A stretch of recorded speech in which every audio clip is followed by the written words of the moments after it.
Hello students, आज हम chapter 15 नौकर का सेकंड पार्ट देखते हैं। शरीर से जब तक बिल्कुल लाचारी ना हो तब तक गांधी को ये बात बिल्कुल भी पसंद नहीं थी कि बूढ़ा होने के कारण उनको अपने हिस्से का दैनिक शारीरिक श्रम न करना पड़े किसी और को। ठीक है, उनमें हर प्रकार का काम करने की अद्भुत क्षमता और शक्ति थी। वह थकान का नाम भी नहीं जानते थे। बोयर युद्ध के दौरान उन्होंने घायलों को एक एक दिन में 25-25 मील तक ढोया था, वह स्ट्रेचर पर मीलों। दक्षिण अफ्रीका में वह टैलेस्टर बॉडी में जब रहते थे तब पास के शहर में कोई काम होने पर अक्सर 42 मील तक पैदल चलते थे और घर में बना कुछ नाश्ता साथ लेकर सुबह 2 बजे ही निकल पड़ते थे। शहर में खरीदारी करते और शाम होते होते वापस फॉर्म पर लौट आते थे। उनके अन्य साथी भी उनके इस उदाहरण का खुशी खुशी अनुकरण करते थे। एक बार किसी तालाब की भराई का काम चल रहा था जिसमें गांधी के साथी लगे हुए थे। एक सुबह का काम खत्म करके वे लोफावड़े, कुदाल और टोकरियां लिए जब बैठे थे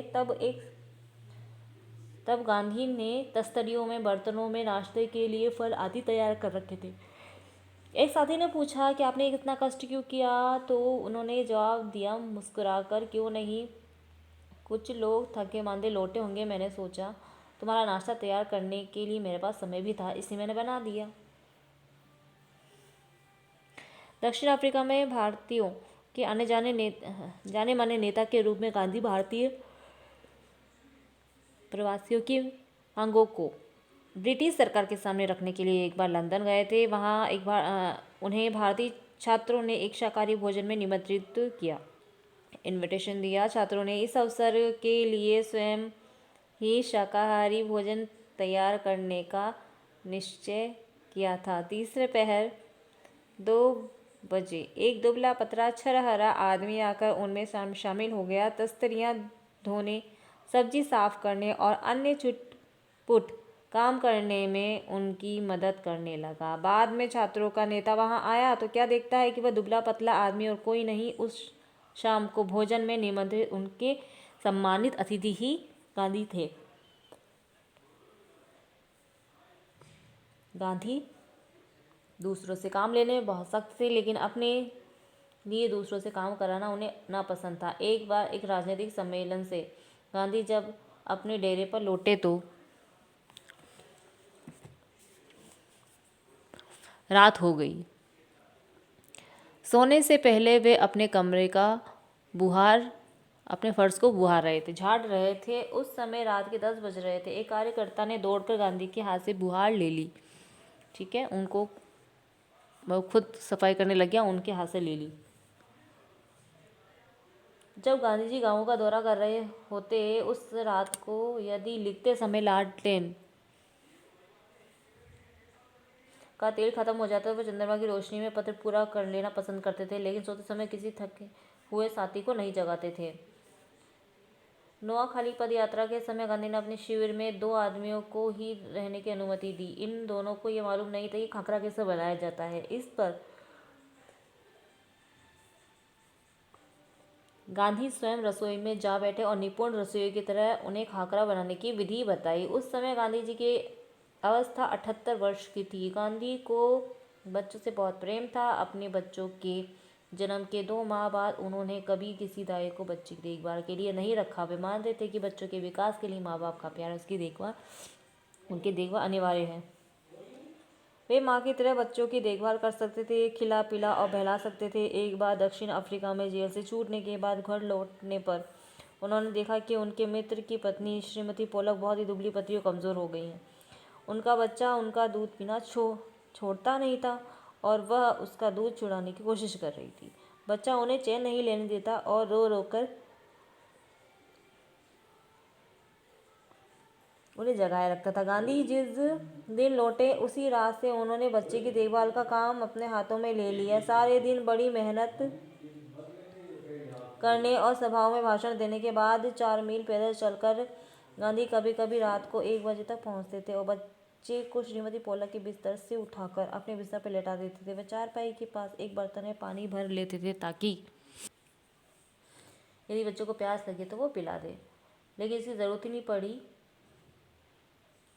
एक पखवाड़े तक 15 दिन तक माँ से अलग सुलाने के बाद बच्चे ने माँ का दूध छोड़ दिया।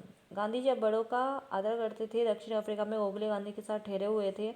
उनके दुपट्टे पर इस्त्री भी करते थे, वो बिस्तर ठीक करते थे, भोजन परोसते थे, पैर दबाने का भी तैयार रहते थे। गांधी जी को गोखले बहुत मना करते थे, लेकिन गांधी नहीं मानते थे। महात्मा कहलाने से बहुत पहले एक बार दक्षिण अफ्रीका से भारत आने पर गांधी कांग्रेस के अधिवेशन में गए। वहां उन्होंने गंदे पाखाने बर्तन साफ किए और बाद में उन्होंने एक कांग्रेसी नेता से पूछा कि मैं आपकी क्या सेवा कर सकता हूँ। नेता ने कहा, मेरे बहुत से पत्र इकट्ठे हो गए हैं जिसका जवाब देना है। मेरे पास कोई मना करने का कारण नहीं था मेरे पास कोई काम करने वाला नहीं था जिससे मैं ये काम दे सकूं। क्या तुम ये करने को तैयार है? गांधी ने कहा, ज़रूर, मैं ऐसा कोई काम करने को तैयार हूँ। कौन सा? जो मेरे सामर्थ्य से बाहर ना हो। मैं सारे काम करने को तैयार हूँ। ये काम उन्होंने थोड़े ही समय में समाप्त कर डाला। इसके बाद उन्होंने उस नेता की कमीज के बटन आदि लगाने और उनके अन्य सेवा का काम खुशी से किया। जब कभी आश्रम में किसी सहायक को रखने की आवश्यकता होती तो गांधी जी हरिजन को रखने का आग्रह करते। उनका कहना था कि नौकरों को हमें वेतनभोगी मजदूर नहीं, अपने भाई के समान मानना चाहिए। इसमें कुछ कठिनाई हो सकती है, कुछ चोरियां हो सकती है, फिर भी हमारी कोशिश सर्वदा निष्फल नहीं जाएगी। उन्हें यह मालूम ही नहीं था किसी को नौकर की भांति कैसे रखें। एक बार भारत की जेल में उनके कई साथी कैदियों को उनकी सेवा टहल का काम सौंपा गया। एक आदमी उनकी फल धोता था और काटता, दूसरा बकरियों को धोता, तीसरा उनके निजी नौकर की तरह काम करता, चौथा उनकी पाखाने यानी बर्तन की सफाई करता था। एक ब्राह्मणी कैदी उनके बर्तन धोती थी और 2 गोरे यूरोपियन प्रतिनिधि उनकी चारपाई बाहर निकालते थे। गांधी ने देखा कि इंग्लैंड के ऊंचे घरानों में घरेलू नौकरों को परिवार का आदमी माना जाता है। एक बार एक अंग्रेज घर से विदा लेते समय उन्हें यह देखकर खुशी हुई कि घरेलू नौकरों का उनसे परिचय नौकरों की तरह नहीं बल्कि परिवार के एक सदस्य की तरह कराया जाता है। एक बार एक भारतीय सज्जन के यहाँ काफ़ी दिनों तक ठहरने के बाद गांधी जब चलने लगे तब घर के नौकरों से उन्होंने विदा ली और कहा, मैं कभी किसी को अपना नौकर नहीं समझता, उसे भाई और बहन ही माना है। आप लोगों को भी मैं अपना भाई समझता हूँ। आपने मेरी जो सेवा की उसका प्रतिदान देने की सामर्थ्य मुझ में नहीं है, लेकिन ईश्वर आपको इसका पूरा फल देंगे। अनुबंधोपाध्याय। लेखिका के बारे में। अनुबंधोपाध्याय का जन्म 1917 में हुआ, 2006 में इनकी मृत्यु हुई थी। स्वतंत्रता संग्राम के साथ साथ सामाजिक कामों में भी गांधी जी की अभिन्न सहयोगी रही थी। इन्होंने collected work of Mahatma Gandhi के संपादन के अलावा कस्तूरबा ट्रस्ट के साथ भी काम किया। बहुरूप गांधी में लेखिका ने गांधी जी की दिनचर्या के उन कार्यों को रोचकता से लिखा है जिन्हें गांधी खुशी से करते थे। गांधी जी केवल राष्ट्रीय पिता और स्वाधीनता के निर्माता नहीं थे, उनके जीवन के हर प्रसंग से ये सीखा जा सकता है। आज हमारा चैप्टर यहीं पर नौकर खत्म होता है।